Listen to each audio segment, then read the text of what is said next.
My girlfriend cheated on me with my best friend at a friend's gathering. He beat me half to death. My closest friend attempted to harm me because he harbors feelings for my longtime girlfriend. I'm Michael, 31, and Ethan, 30, has been my friend since we were 18.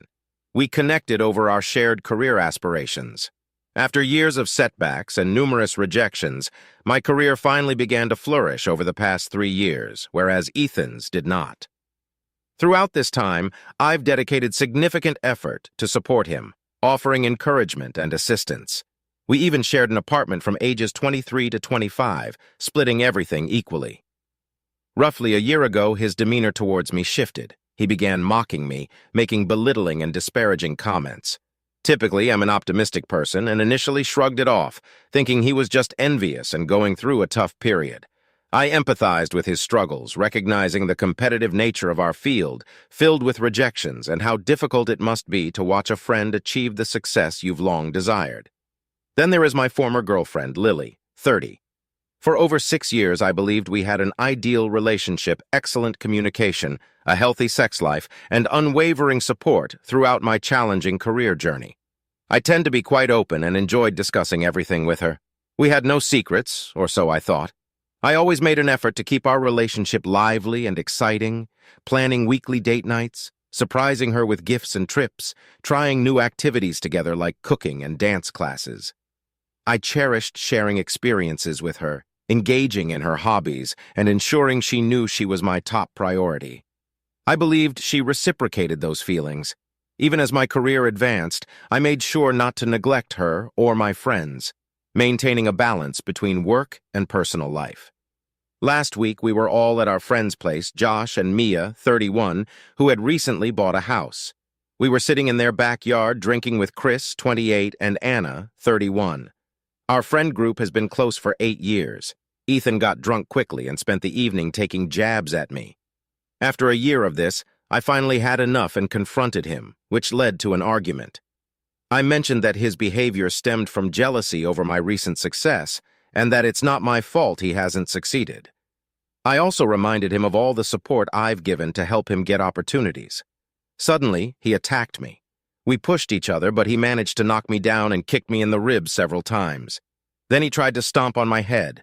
Fortunately, he didn't fully connect. His foot grazed my cheek, leaving it swollen. He attempted it again, but I moved just in time, narrowly avoiding a potentially fatal blow. The others intervened, and I got up shouting at him. He seemed to walk away, but then picked up a wooden plank Josh and Mia were working on their fence and shed in the garden. Ethan lunged at me again, swinging the plank towards my head. I ducked and raised my arm, taking the blow on my elbow.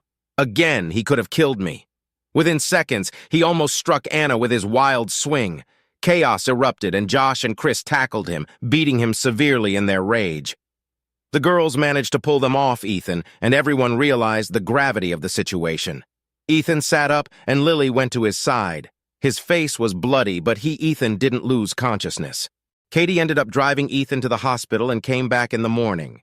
Ethan had a broken nose and a slight concussion, and she dropped him off at his parents' place. She said Ethan didn't really talk to her, explain himself, or even apologize.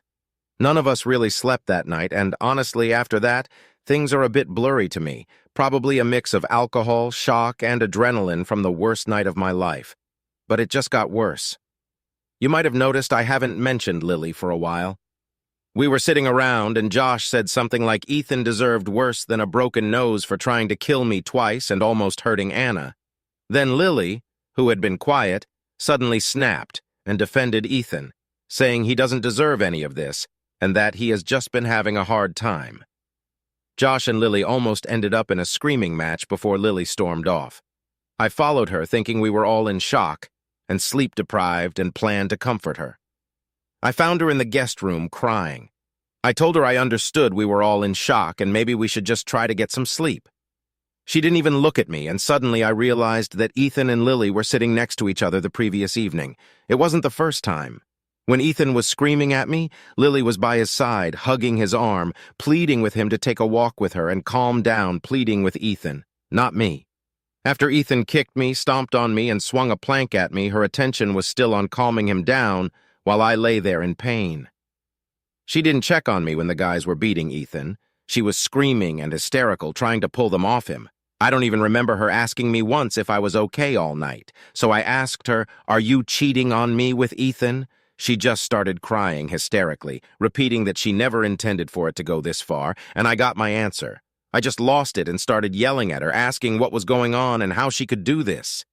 The others came in, and the guys took me to another room and tried to calm me down. Jane and Katie ended up driving Lily to her parents, and Jane stayed with her because they were worried about her. All the car ride, she cried so much she couldn't speak. When they got to her parents, Jane and Lily's dad had to help her up the stairs and into bed as she could barely stand, still hysterical. The only thing she managed to say or scream, according to them, was that she had ruined everything. Jane stayed because her parents were worried sick and had never seen her like this. Jane and Katie told them what had happened with Ethan and me, and it seemed to stem from Ethan and Lily's affair. 5 days passed, and I was in so much physical and emotional pain, just so angry and confused. My elbow had a fracture, I had a couple of bruised ribs, and the right side of my face was swollen. The night kept replaying in my head. I sent Lily some texts asking for an explanation, but she didn't answer. Then this morning, I got a call from my former mother-in-law. Bless their hearts, my former in-laws are amazing people who have always been kind to me and have helped me a lot these past years. She was very apologetic for her daughter and very understanding. Then she said that Lily wanted to see me and talk and asked if I could come over, which I agreed to.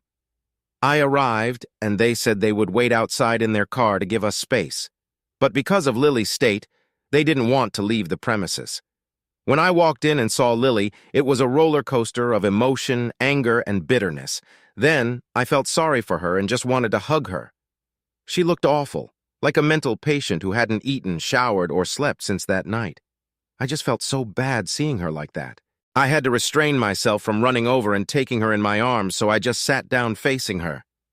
She said I could ask her anything and that she would be honest, repeatedly saying how sorry she was and how she had ruined everyone's lives. I'm not going to go into too many details as this is long enough, but basically, a year ago, Ethan confessed his love for Lily and had been very persistent since then. She said she made it clear it wasn't mutual. I asked why she didn't come to me, and she said she didn't want to ruin our friendship and wanted to fix things herself. In the past few months, he had become more aggressive, asking her to leave me for him. I asked if anything had happened between them. She admitted they kissed twice, with Ethan initiating both times, but she stopped it.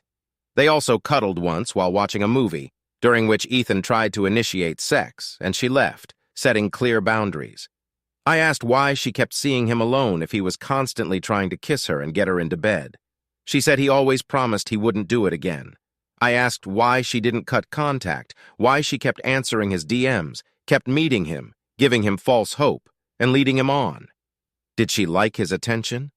Then she said the strangest thing, that she felt bad for him, felt sorry for him, felt protective of him like she was his big sister. WTF. She felt the need to help him get over her. She even set him up on a date with a friend, which she sabotaged by being a jerk to the girl. I asked her if she was stupid. If she was telling the truth, she did nothing but keep his hope and crush for her alive by giving him all her time. She started crying and doubled down on having a sister-brother relationship with him, wanting to fix everything, saying he was just having a hard time, and she wanted to help him get on his feet again. But he kept getting more persistent and started talking badly about me, saying I didn't deserve her. She said she regretted everything, admitting she was stupid and had ruined everything, dealing with everything in the worst way possible, but she did it in good faith, not realizing she was just making things worse. Then I asked her if she had any contact with him since that night, and she took an awkward pause before bursting into tears and saying yes. That just destroyed me completely. This man had been trying to get with her for over a year, tried to kill me, and I waited 5 days for her to answer me, only for her mother to call me on her behalf. Meanwhile, she had been texting with him. I couldn't answer. I just felt like hurting her emotionally, not physically, so I decided to get up and go. She pleaded with me, offering to show me the texts, saying she just checked if he was okay, and then told him it was over and to stop contacting her. But for me, she made her choice. I was in the worst pain of my life these last 5 days because of them, and she still chose to continue talking to him while I was on my own. I walked out with her following me and pleading. Her mom and dad got out of the car and asked if everything was all right, and I just lost it. I yelled that their daughter had ruined my life, how she could choose the man who tried to stomp on my face over me. I was so angry I couldn't even drive, so I just started walking away. I don't know how long I was walking, but my ex-father-in-law drove up next to me and told me to get in, which I did, expecting him to yell at me or tell me off. But bless his heart, he just drove me home. We didn't talk all the way, but when he stopped outside my place, he put his hand on my shoulder. I couldn't even look him in the face after what I said to them. Lily did text me a screenshot of their texts, which seemed to prove what she said, that she only checked if he was okay, and then told him she couldn't keep him in her life, and that she would never forgive him for attacking me. She also sent more screenshots of their previous chats, mostly of her telling him to stop, that she didn't have feelings for him, and of her rejecting his advances. But as they had been talking for over a year, I guess she could cherry-pick parts of the conversations that look in her favor and leave other parts out. I have not responded yet, and I don't think I ever will. I will block her, but for some reason I just can't yet. Now, I'm here, just getting this all out of me. I feel so betrayed, angry, and horrible. I want to hurt Lily and Ethan so badly, not in a violent way, just emotionally, to make them feel the pain I'm feeling. I know that's not a healthy way to feel or a healthy thing to do, so I hope just writing this out, even if no one reads it, will help me start to process what the hell has happened. How my life went from feeling perfect to feeling like I will never feel good again. I feel like this pain will never go away. How on earth can someone heal from this? I feel like I lost everything. The people I used to love with all my heart, I now feel nothing but hatred for. Lily said she didn't cheat and didn't have sex with Ethan, which I doubt because I'm not stupid. Even if they didn't have sex, she still betrayed me on so many levels, as did Ethan. I don't think I will ever forgive them. I don't feel like I will ever get to a place where I would even consider trying to. So to anyone who has ever been through a betrayal like this, from partners or friends or both, what is my next step? How can I begin the process to stop thinking about this and start trying to live my life again? Update. So I haven't felt the need to update until now because I kind of need advice again, or just reassurance on what to do. Since so many have asked for an update on the whole situation, I will try, but going into too many details will make this far too long. The situation I need advice on is in the bottom paragraphs. Sorry, this is so long again, I didn't mean to, but when I started writing, I just felt the need to get everything on my mind out. Everyone told me to press charges against Ethan. I don't know, maybe many of you are Americans with too much belief in the justice system or have watched too many TV shows about lawyers. It doesn't work that way, at least not in my country. I talked to 2 lawyers, and the outcome was that I could press charges, but Ethan going to jail is highly unlikely. The most likely outcome is that he has to pay for the trial and pay me a settlement. It might be a large fee or a small fee because I wasn't seriously hurt and had no long-lasting damages. My friends could testify to the severity of his assault, but the judge will most likely rule based on the damage that was done. He might get probation, but not jail. So yeah, I could maybe ruin him financially, but then he could press charges against Tom and Chris. And there is a bigger possibility they would end up worse from that case than Ethan would from mine, as they did break his nose and give him a concussion. With a decent lawyer, he could make it out as having lasting physical effects from it. This could become months or even years of dealing with this, and I just want it over with. His reputation has suffered. He lost some friends, and some said they would stay neutral. His older brother told me that he and his parents have expressed their disappointment in him but aren't disowning him, but his younger sister took it really hard. She used to joke that she considered me her older brother at Ethan's expense, lightheartedly. The joke was not cruel. She also looked up to Lily, so she took it hard and has refused to talk to Ethan. He did send me a long apology letter, but he never mentioned Lily, only his behavior towards me during the assault. It was sincere but not heartfelt. He owned up to a lot of things but blamed some on his mental health. I have not responded and will not. Jane and Katie, some of you suggested after I commented, told me that Ethan might have been abusive to Lily, that they might know more than they let on or were sticking by her. So I kind of played dumb talking about how I couldn't believe I didn't see the signs if they saw the signs. Yes, they knew about Ethan kissing Lily but claimed they didn't know the extent of it. Just that Ethan and Lily were spending time together, and Lily told them he kissed her, but she dealt with the problem. I didn't really believe that was all they knew, as Jane got very defensive when I confronted her more about this. That had a domino effect as Josh got mad at her for keeping it a secret and wondered what else she might be hiding. In his mind, if she could keep a secret like that, what else could she keep secret about? So that has caused some strain in their relationship. I'm staying out of it, but told Josh not to get angry at her on my behalf. Kate did come to my home and asked to talk. She said she genuinely didn't know. She just kind of walked in on the kissing conversation, and Jane and Lily downplayed it. Later, when asking Jane, she told her that Lily had dealt with it. She swore she took it as if she had told me and had no idea what else was going on. I do believe her. She seemed very genuine and apologetic, unlike Jane. I don't hate Jane or resent her, but I'm disappointed and frustrated, so I've kind of been low contact, no contact with her these last weeks as I just feel no interest in being around her, which has slightly affected my friendship with Josh as I've been hanging out with other people instead. As for Lily, where to begin? Many of you said go no contact, but I know myself it would have driven me insane not being able to get everything off my chest and find some sort of conclusion to what the hell happened. One person messaged me saying that he was raised to face his problems in person and that resonated better with me than going no contact, though I plan to do that after meeting her again. I also had to apologize to her parents and get my car as it was still at their place. So 4 days after the incident, I called them, asked if I could come by, talk to them, and if they would let me speak with Lily again. They actually were relieved. Part of me thinks they thought I was planning to forgive her or something, so I went there, we talked, I apologized. They said they were disappointed and shocked at me for yelling those hurtful things, but understood that I was going through a lot of emotions and in a bad place. Then we hugged. They went outside again, and I went into the living room where Lily waited for me. She walked towards me with the saddest face I have ever seen and asked for a hug, but I said no and asked her to sit down to talk. I asked her to tell me everything again and asked if he was in any way abusive, as Jane and Katie implied.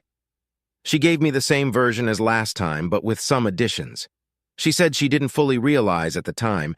She just felt this situation was her responsibility to fix. But the reason she couldn't do it or come clean was Ethan. He threatened her with telling me himself that they kissed, that they were in love, that she was cheating on me when she tried to cut communication with him. He said these things would ruin our relationship and the friendship. Between Ethan and me, that I would believe him and not her, so she felt trapped in dealing with this on her own. I asked if he was physically abusive. She kind of hesitated and said not really, but on 2 occasions he did hurt her not badly, but to the point of pain. One time at an event we were all at together, he got her alone and asked her if she really didn't love him. She said no and told him not to do this there and tried to walk away, but he grabbed her wrists and wouldn't let go, dragging her closer and hurting her wrists. I remember that night and noticed halfway through the event, Lily went quiet and distracted but told me she was just tired. The second time was similar, but they were alone and he grabbed her bicep and squeezed, leaving bruises. I don't remember seeing any bruises on her. I would have noticed and asked about them. Maybe she hid them. I also asked if it really wasn't sexual, that his intentions were obvious, and why she kept putting herself in that position. She just said she didn't know, that she was being stupid, but they never had sex. I asked why he had so much power over her, that she couldn't find the strength to just tell me the truth for a year, and why she believed I would trust his words over hers. Again, she said she didn't know, that she just kept making mistakes. I asked why she ignored me after Ethan attacked me, but not him. She just started crying and kept saying she didn't know why, that she thought our relationship was stronger than that and we would bounce back, and she was worried about what Ethan would do. I said that was the reason that hurt me the most, that she was too busy worrying about him and not about me. That to me, she chose him. She insisted she didn't choose him, but I stood firm that it felt like she did.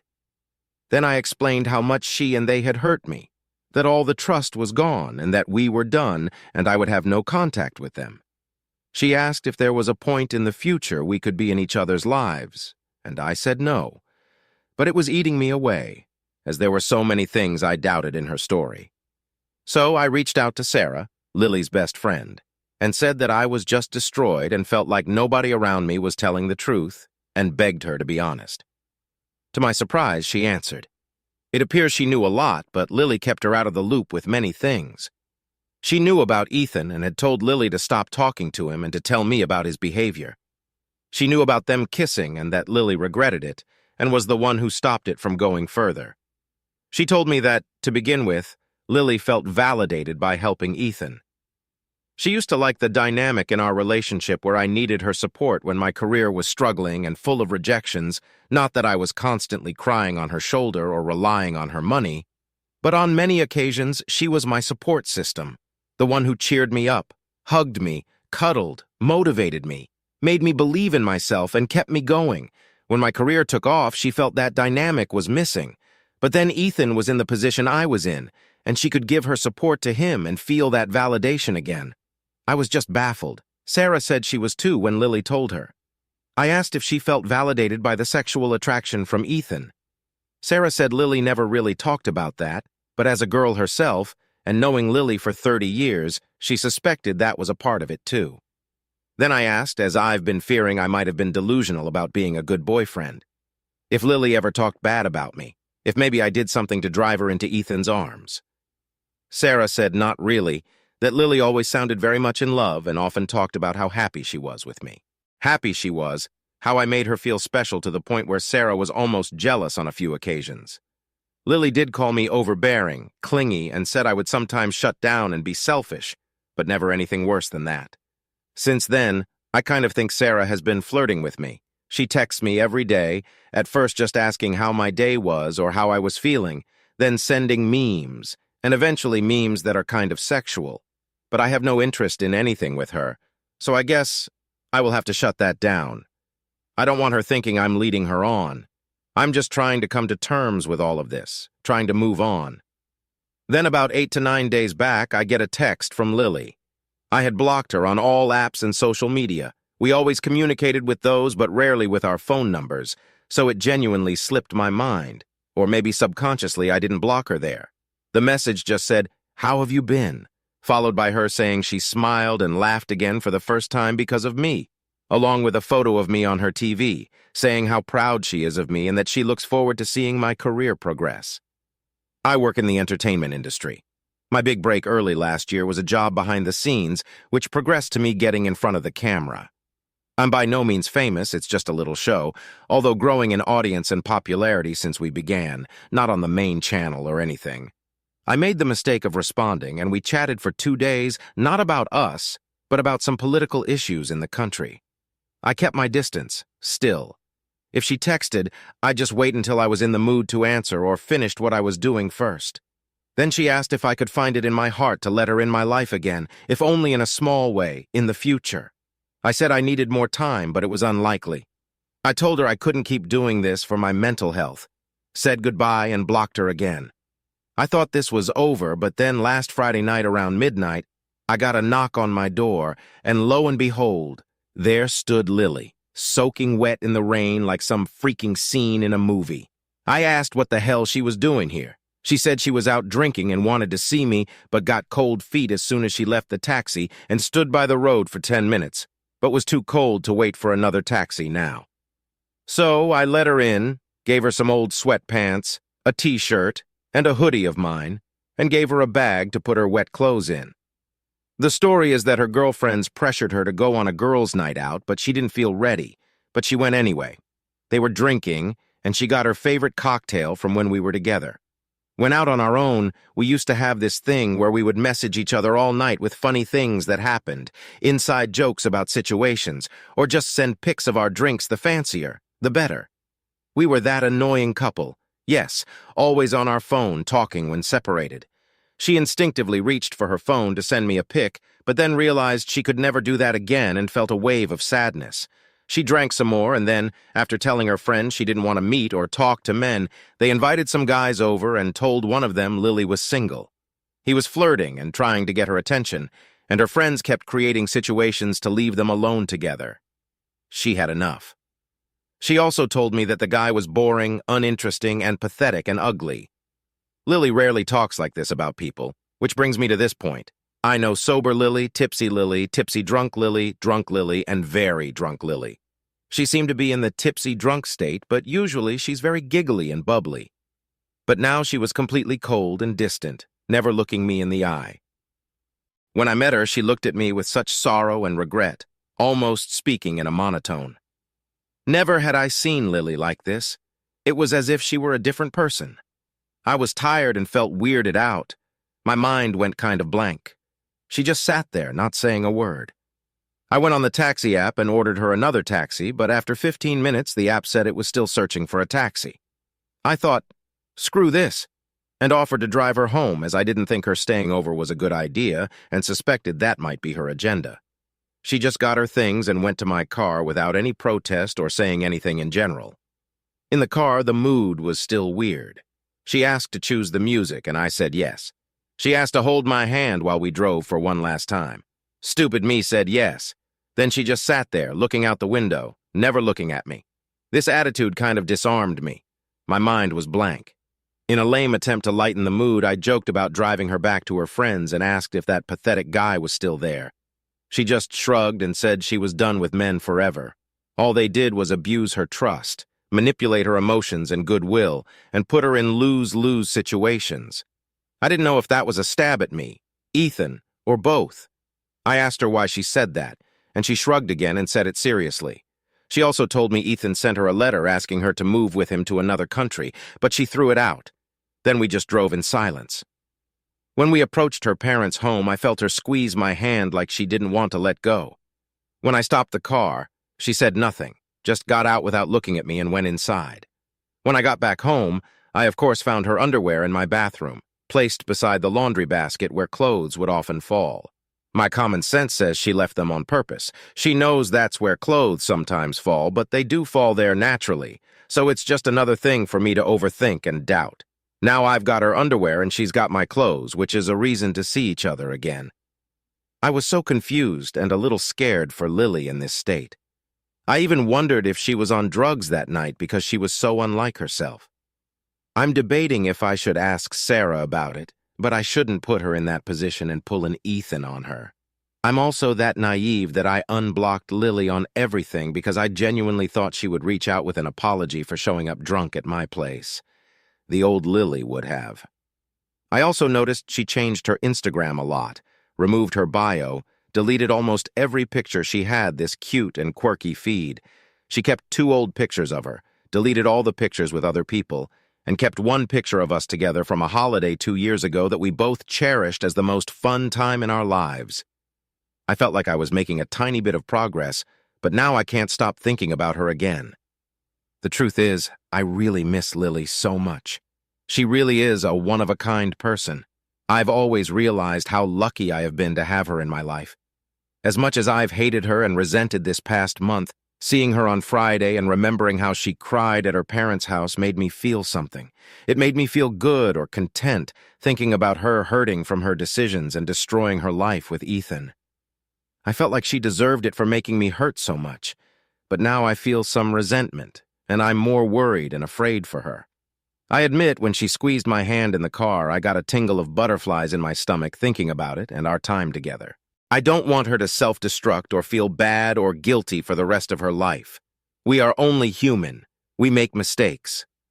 I'm inclined to believe that Ethan was abusive, which makes me actually want to press charges to punish him for what he did to Lily. She felt stuck dealing with this herself because of his threats and fear of losing everything. But then again, she did console him and not me when things came to a head. I keep going in circles, and I feel her visit on Friday was a little manipulative, showing up soaking wet, leaving her underwear, acting so weird. But then for a few minutes, I feel like not caring about that and only wanting to have her in my life as a partner again. So I'm thinking in circles go no contact and try to be strong, reach out to her for an honest all-on-the-table talk, maybe try to work on things and see if we can move forward. Or just be the bigger person and meet her to end things in a way that relieves her of her guilt, so she won't beat herself up about this or regret her whole life, even if it means me lying or downplaying something so I can stop worrying about her. As you can see, fellow Redditors, I'm so very confused and clueless right now, hoping like last time someone will come along with advice that will help me see the right way forward.